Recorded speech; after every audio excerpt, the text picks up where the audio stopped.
नमस्कार, बहुत बहुत स्वागत है आप सभी का हमारे चैनल लर्न विथ आशुतोष में। बच्चों, आज का हमारा जो टॉपिक है वो बीएड, बीटीसी और डीएलएड पर आधारित है। ऐसे बच्चे जिन्होंने अपना ग्रेजुएशन कंप्लीट कर लिया है, पोस्ट ग्रेजुएशन कंप्लीट कर लिया है, या अभी भी बहुत से ऐसे बच्चे जिनका इस साल उनका ग्रेजुएशन कंप्लीट होना है, वे सभी बच्चे या फिर माता पिता, अभिभावक जो ये निश्चित में असमर्थ हैं कि उनके बच्चे को क्या करवाया जाए, बीएड करें, बीटीसी करें या डीएलएड करें। ये वीडियो खासकर उन्हीं के लिए है जो टीचिंग लाइन में अपने करियर को बनाना चाहते हैं, लेकिन वो डिसाइड नहीं कर पा रहे हैं कि किस फील्ड में उनको जाना चाहिए। चलिए बच्चों, वीडियो को स्टार्ट करें। उससे पहले आपको बता दूं कि ऐसे गार्जियन या ऐसे बच्चे जो हमारे इस चैनल पर पहली बार आए हैं, वो हमारे इस वीडियो को लाइक करें, शेयर करें और चैनल को सब्सक्राइब करें, ताकि आने वाले फ्यूचर में वीडियोस की नोटिफिकेशन उनको मिलती रहे। टीचिंग से रिलेटेड, बीएड से रिलेटेड, एडमिशन से लेकर के सारी चीज़ों की इन्फॉर्मेशन आपको हमारे इस प्लेटफॉर्म से मिलती रहेगी। तो चलिए बच्चों, वीडियो को शुरू करते हैं। सबसे पहले आपको बता दें कि बीएड, बीटीसी और डीएलएड इन तीनों में से कौन सा करना बेहतर रहेगा 2024 में। अभी हाल फिलहाल की जो खबरें हैं उनको देखते हुए बच्चे ये डिसाइड नहीं कर पा रहे हैं कि 2024 में उन्हें डीएलएड करना चाहिए या फिर बीटीसी करना चाहिए या फिर वो बीएड करें। बच्चों, आपको बता दें कि बीटीसी का ही नया नाम डीएलएड है। अब उसे डीएलएड के रूप में जाना जाता है, पहले बीटीसी कहा जाता था। एलिजिबिलिटी दोनों के लिए ग्रेजुएशन ही है। अगर आपको बीएड करना है तो आपके पास ग्रेजुएशन की डिग्री होनी चाहिए। बीएड का पूरा नाम है बच्चों bachelor of education, bachelor of education, ठीक है। और जो आपका डीएलएड है इसका नाम है diploma in elementary education, diploma in elementary education, ठीक बच्चों। नाम से ही आपको पता चल रहा है, बैचलर मीन्स ये बैचलर डिग्री है, बीएड जो आपकी है ये ग्रेजुएट डिग्री है, और डिप्लोमा ये आपके 12th बेस पर आधारित है, यानी कि इसका लेवल 12th के लेवल पे ही माना जा रहा है। डिप्लोमा कोर्स है ये आपका डीएलएड।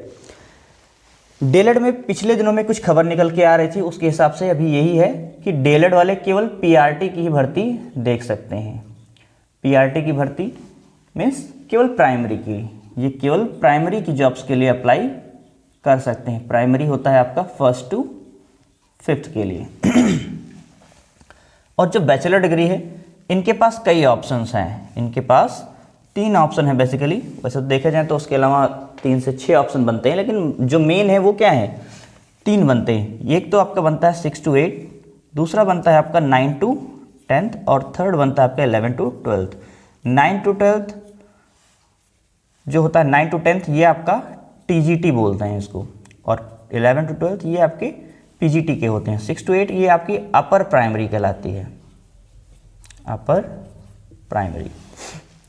बच्चों, जो बैचलर ऑफ एजुकेशन यानी कि बीएड का कोर्स है, इसको करने के लिए आपके पास मिनिमम 50% होने चाहिए। अगर आपने कोई ग्रेजुएशन कर रखा है, इसको करने के लिए आपको या तो ग्रेजुएशन किया होना चाहिए या फिर आपके पास पोस्ट ग्रेजुएशन की डिग्री होनी चाहिए। आप दोनों के रहते आप अप्लाई कर सकते हैं। और डिप्लोमा के लिए बेसिकली आपको क्या है, ग्रेजुएट होना चाहिए, इसमें भी ग्रेजुएशन ही मांगते हैं।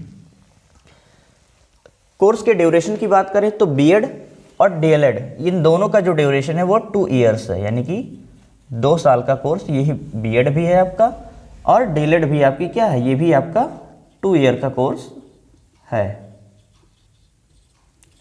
बच्चों, चर्चा में तो अभी चल रहा है, बहुत से ऐसे वीडियोस हैं, बहुत से ऐसे टीचर्स हैं वो बता रहे हैं कि 1 साल का बीएड भी लागू हो गया है, लेकिन अभी ऐसी कोई पक्की खबर नहीं आई है, बस उस पर विचाराधीन है, यानी कि विचार उस पर चल रहे हैं। और जो 4 साल का बीएड होता है आपका, वो ग्रेजुएशन के साथ साथ होता है, यानी कि आप ग्रेजुएशन भी साथ ही करेंगे और साथ में आपको एजुकेशन की डिग्री भी साथ में दी जाएगी। उसको हम इंटीग्रेटेड प्रोग्राम के अंतर्गत रखते हैं।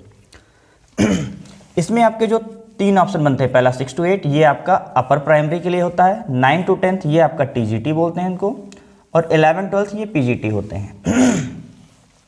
बीएड वालों के लिए एक और जो सुनहरा अवसर रहता है वो रहता है आपका एनवीएस में। एनवीएस के लिए जेएनवी के फॉर्म आते हैं, यानी कि जवाहर नवोदय विद्यालय के। इसमें 6 to 12th के लिए आपकी एंट्री होती है, 6 से 12 के बच्चों के लिए। अब 6 से 12 में आपके क्या जाते हैं, टीजीटी भी जाते हैं और पीजीटी भी जाते हैं, दोनों तरह की वहाँ पर एंट्री होती है। सेम प्रोसेस आपका चलता है EMRS में, ये आपका सेकंड रहेगा। एकलव्य मॉडल रेजिडेंशियल स्कूल, इसमें भी 6 to 12 ही लेते हैं। 6 to 12 होने के बच्चे कारण है ये दोनों ही आपके स्कूल नवोदय और EMRS, ये दोनों ही आपके रेजिडेंशियल हैं, यानी कि आवासीय विद्यालय हैं। इनमें हॉस्टल की सुविधा है बच्चों के लिए, और 6th क्लास से नीचे के बच्चों को हॉस्टल में रहना अलाउड नहीं है, यानी कि वो फैसिलिटी नहीं है, और या फिर हम कह सकते हैं कि छोटे बच्चे हॉस्टल में रह भी नहीं पाते हैं, इसलिए वहाँ पर केवल 6 to 12 की एजुकेशन दी जाती है। थर्ड एस्पेक्ट जो इसमें आता है वो आपका रहता है KVS का। KVS में आप भी क्या है भर सकते हैं 6 to 12 के लिए। और इसमें जो फोर्थ एक ऑप्शन और बनता है वो आपका बनता है DSSSB, ठीक है, DSSSB। इसमें भी आप 6 to 12 के लिए अप्लाई कर सकते हैं। इन सब में आपके TGT और PGT के बॉन्ड्स निकलते रहते हैं, टाइम टू टाइम रेगुलरली निकलते रहते हैं। इनमें बात करें तो इसमें केवल प्राइमरी 1st to 5th होता है। सेकंड ऑप्शन इनको कभी कभार NVS से दे दिया जाता है, सॉरी NVS नहीं, KVS से इनको ऑप्शन दिया जाता है। KVS में प्राइमरी होता है 1st to 5th, इनमें इनको एग्ज़ाम देने के लिए या फिर क्या कहते हैं उसको अप्लाई करने के लिए छूट दी जाती है। बच्चों अगर हम वैकेंसी की बात करें, ठीक है, वैकेंसी की बात करें तो नंबर ऑफ वैकेंसी जो होती है वो बीएड मतलब वैकेंसी आपके PRT के लिए ज़्यादा होती है। PRT के लिए वैकेंसी ये बहुत ही ज़्यादा आती है, बड़ी मात्रा में 60,000, 70,000, 75,000 इस तरह से भर्ती आती है PRT की, यानी कि प्राइमरी टीचर के लिए। लेकिन बच्चों बहुत दिनों के बाद आती है, ये इसमें एक ड्रॉबैक है कि इसकी भर्ती बहुत जल्दी जल्दी नहीं आती है, ठीक है, 5 साल, 6 साल, 8 साल ऐसे इसके लंबे ड्यूरेशन के बाद इसको निकाली जाती है। लेकिन अगर आपका TGT और PGT की देखें, TGT और PGT की वैकेंसीज को अगर हम देखें तो इनकी वैकेंसी बराबर आती हैं लेकिन कम आती हैं, ठीक है, 1000 पोस्ट 1200, 2200, 2400, 3000, 4500 ऐसे ही आते हैं। इससे ज़्यादा इसकी पोस्ट नहीं रहती है, इसकी ज़्यादा इसकी भर्ती नहीं मांगते हैं। अब दोनों में एक प्लस पॉइंट है, एक नेगेटिव पॉइंट है। वैकेंसी आपकी PRT में ज़्यादा होती है, ठीक है, लेकिन वहाँ पर क्या है फाइट बहुत ज़्यादा रहती है। वैकेंसी तो ज़्यादा है लेकिन वहाँ पे फाइट यानी कि कंपटीशन बच्चों में बहुत ज़्यादा होती है, क्योंकि काफ़ी दिनों के बाद भर्ती आने की वजह से PRT यानी कि डीलेड किए हुए बच्चे बहुत ज़्यादा होते हैं, तो उनमें कंपटीशन बहुत रहता है। एग्ज़ाम को बीट करना इतना आसान नहीं होता है। नंबर ऑफ़ पोस्ट भी ज़्यादा आते हैं, नौकरी भी आपको पहले PRT में ही मिलेगी। अगर हम ये देखें कि भैया करे कौन, जल्दी नौकरी कौन देगा, तो जल्दी नौकरी आपको PRT देगी, आप डीलेड कर लीजिए, ठीक है, लेकिन उसमें पे स्केल थोड़ा कम रहता है, ठीक है, ग्रेड पे जो होता है वो कम बनता है। कंपैरिजन अगर करें हम TGT PGT से, तो TGT PGT में वैकेंसी तो कम निकलती है, थोड़ी थोड़ी रहती है, पोस्ट ज़्यादा नहीं रहती है, लेकिन इसमें ऑप्शन कई हैं। आपके पास NVS आ जाता है, KVS आ गया, EMRS आ गया, DSSSB आ गया, ठीक है, इन सब में आप जा सकते हैं। अपर प्राइमरी आ गया 6 to 8, ठीक है, तो ऑप्शंस उसमें कई रहते हैं, नंबर ऑफ पोस्ट कम रहते हैं, नौकरी थोड़ी देर से लगती है क्योंकि कंपटीशन, भाई पोस्ट कम है तो कंपटीशन ज़्यादा होगा, जाहिर सी बात है। पे स्केल अच्छा रहता है, ग्रेड पे जो होता है आपका TGT PGT का, इनका सबका ग्रेड पे बहुत अच्छा रहता है, सैलरी बहुत अच्छी बनती है। अब डिसीजन लेने का टाइम आ गया है, ठीक है, डिसीजन लेने का टाइम ये है कि जो बच्चे डिसाइड नहीं कर पा रहे हैं कि हम करें क्या, दोनों में अच्छा है, दोनों में गड़बड़ है, तो आपको अपने नज़रिए से इसको देखना है कि आप अगर लेडीज़ हैं या हाउसवाइफ हैं या कोई ऐसे हैं जिनको आगे की एजुकेशन को कंटिन्यू नहीं रखना है, केवल PRT में प्राइमरी के बच्चों को ही क्या है टीचर की जॉब लेकर उन्हीं को पढ़ाना है, उसके आगे का उनको नहीं देखना है, तो आप नो डाउट डीलेड कर लीजिए। लेकिन अगर आप आगे इन फ्यूचर अपना तैयारी करते रहना चाहते हैं, प्रमोशन लेते रहना है आपको, तो आप TGT PGT के लिए आप B.Ed करिए, ठीक है, क्योंकि उसमें फ्यूचर के एस्पेक्ट ज़्यादा है, सैलरी ज़्यादा है, ठीक है, वैकेंसी बराबर आती रहती है, और प्राइमरी में अभी तो काफ़ी दिनों से वैकेंसी देखने को नहीं मिली है, ठीक है। लास्ट एंड फाइनल डिसीजन ये गार्जियन और पेरेंट्स को ही लेना है। दोनों के प्रॉज और कॉन्स हमने बता दिया कि किस में किसको जाते हैं।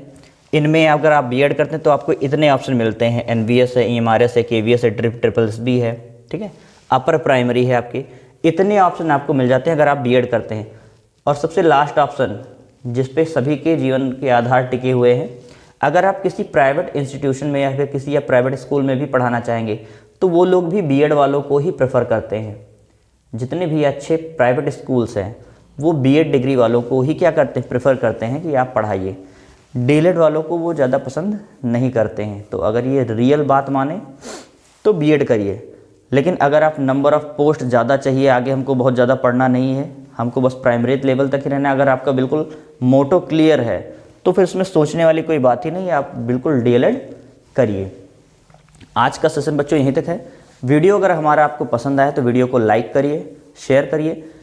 जो बच्चे पहली बार हमारे इस चैनल पर आए हैं वो हमारे चैनल को सब्सक्राइब करें, ताकि आगे फ्यूचर में आपको इसी तरह के नोटिफिकेशंस आपको मिलती रहें।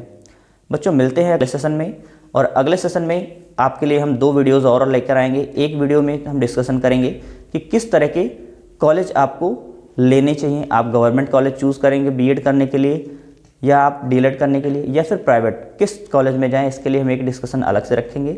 साथ ही आपको एक डिस्कशन और देखने को मिलेगा कि फ़ीस कितनी है, किसको हमें प्रेफर करना चाहिए, गवर्नमेंट में जाएं कि प्राइवेट में जाएं, क्या उसमें प्रॉज एंड कॉन्स हैं, लाभ और हानि क्या है, वो सारी चीज़ों को हम डिस्कस करेंगे अपने नेक्स्ट सेशंस में।